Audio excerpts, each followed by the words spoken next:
This is GARIS, Masculist, MGTOW flyers, that is 2-3 page essays on the themes of Masculism and MGTOW, written by and read aloud by Prof. Dr. Hugo de Garis. This is part 2 of flyer number 408, entitled The Coming Ideological War Between the Feminists and the Masculists. Continuing straight on. Masculists have an even greater hatred for the fluffy feminists, since it's bad enough that these fluffy feminists are fluffies and hence manslavers, so are hated. But they are worse in the sense that they are also hypocrites, since they want equal rights with men in the parliaments, but behave as manslaying fluffy parasites in the divorce courts. Masculists are fed up with hearing misandrist, man-dumping diatribes against men for the ways that men oppress women, coming from the monoconscious feminists. These monoconscious feminists know nothing about how women oppress men, so feel they are fully justified in being angry at men for the ways that men oppress women. Masculists who know a lot about feminism, who have read many feminist books, do not deny that men oppress women, but are aware that women oppress men far worse, in that women's oppression of men is continuous and lasts decades, so are fed up with the misandry of monoconscious feminazi bitches, knowing that women oppress men worse, so are motivated to hit back at these misandrous monoconscious feminazis who are oblivious to how women oppress men. So, I see an ideological war coming between the masculist theorist scientists and the monoconscious feminists.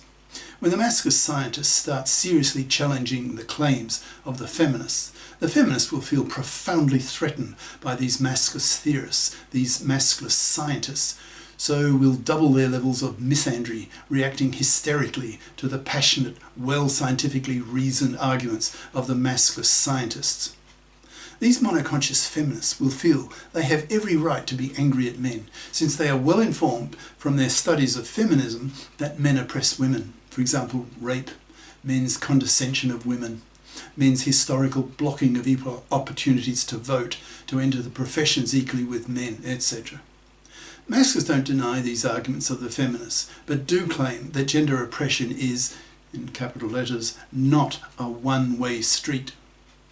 Masculists claim that women oppress men far worse than vice versa, since the traditional female role was to be a parasite off the labour and money of a man. Masculism is a rebellion against this traditional male role, which feminism has not yet absorbed. Since feminism teaches nothing to women about how women oppress men, then not surprisingly, most women have traditional expectations of men, seeing men as cash machines to pay for women to have babies. The fundamental assumption operating in the fluffy feminist-dominated divorce courts is this seeing of men as cash machines, hence the awful financial massacring of men in the divorce courts at the hands of these monoconscious feminazi sadists.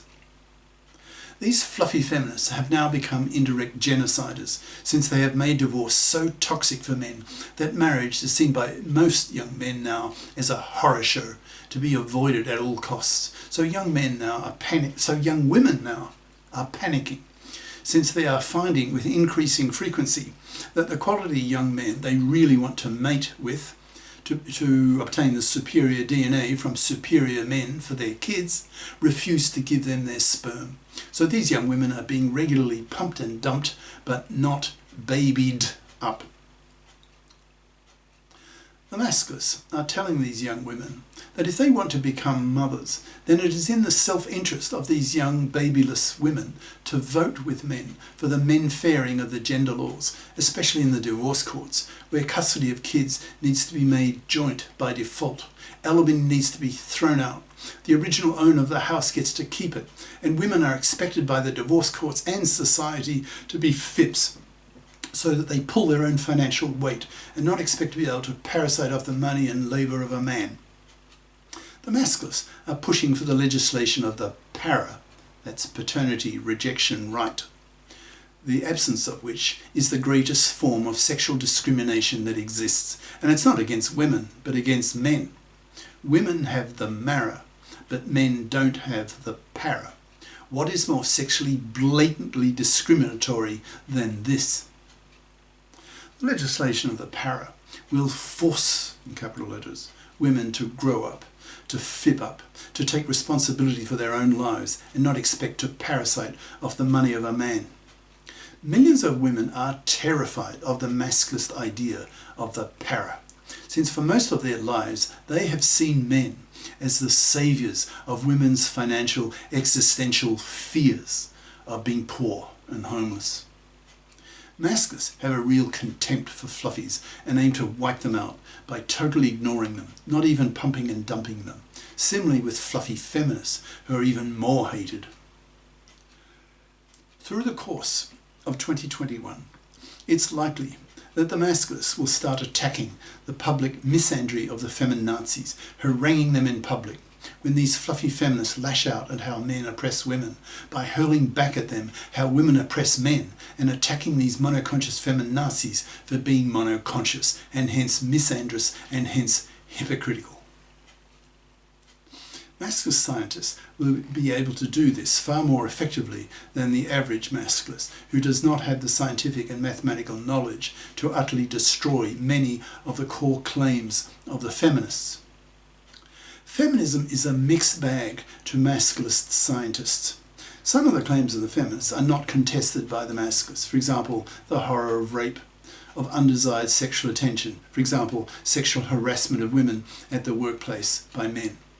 Men's prejudice against promoting women to positions of power, even if the woman is just as capable as her male rivals, etc.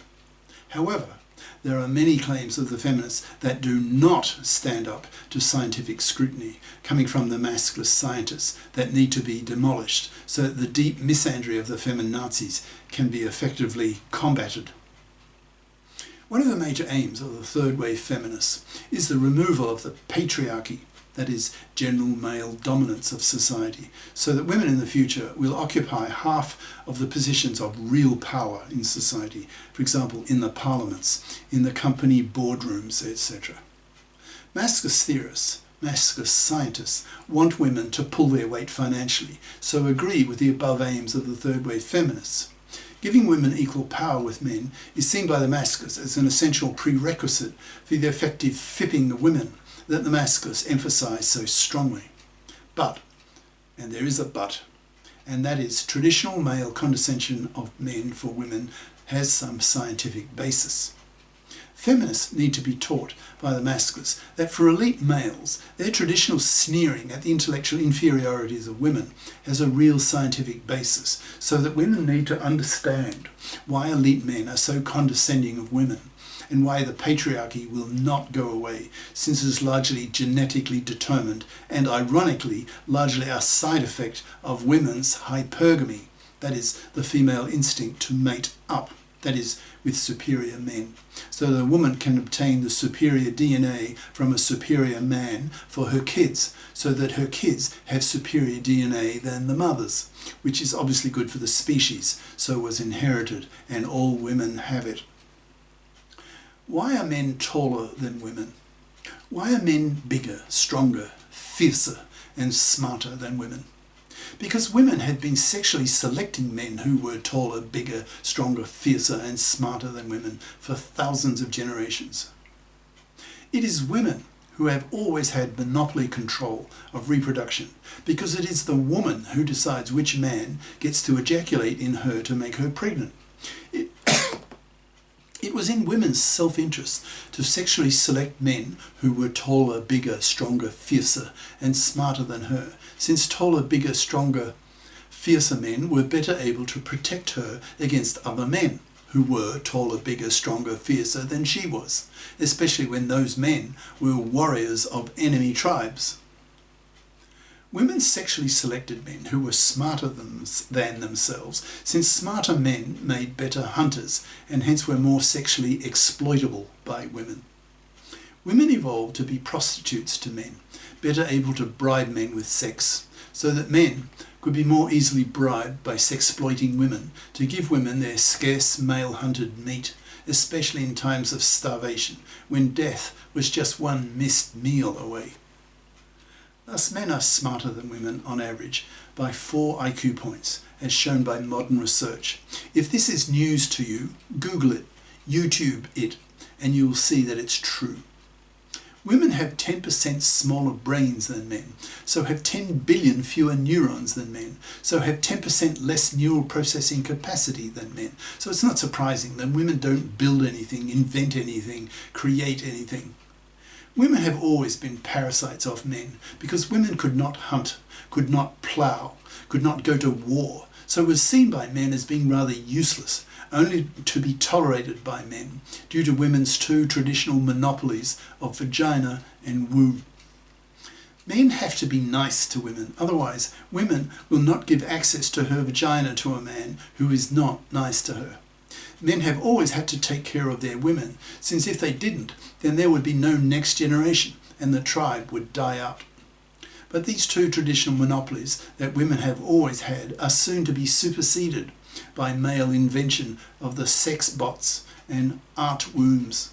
The sex bots are coming out now, with their luscious curves, their film star faces, their creamy, grippy vaginas, and equipped increasingly with AI-based conversational abilities, with personalities that are pleasing to men, instead of the usual feminazi-dominated bitchiness of most modern women, of whom now 40% are obese and 30% are fat, so that 2/3 of women in many rich countries are now so fat that they have made themselves unfuckable.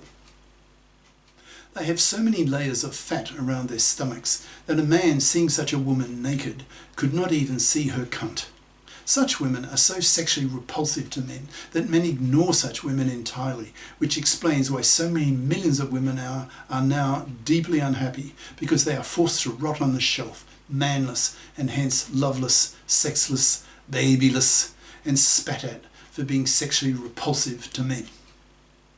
Perhaps you may have noticed that a disproportionate number of feminists are fat 4s, that is 4 out of 10 in looks, that is below average.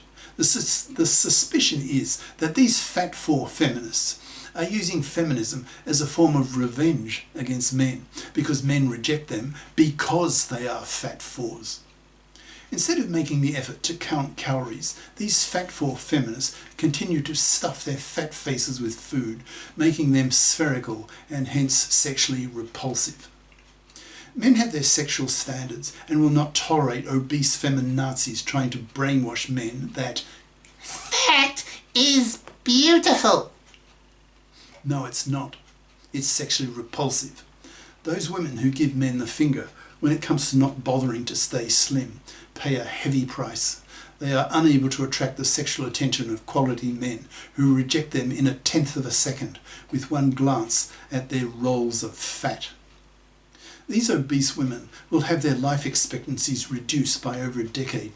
They will lead miserable final decades of their lives due to ill health and have their mobility removed from them, since they cannot walk, they can only waddle. Waddlers rot on a shelf. Obese women are seen by slim masculists as dumb fucks, that is, as utterly contemptible, as total fools who are totally unworthy of respect. Healthy, self-respecting people bother to keep slim, being health conscious, who count their calories in an economy in which food is delicious and plentiful, so it is so easy to get fat. It takes discipline and control to remain slim, but too many women don't bother, so become fat or obese, then blame men for not being sexually attracted to them. This is the end of part 2.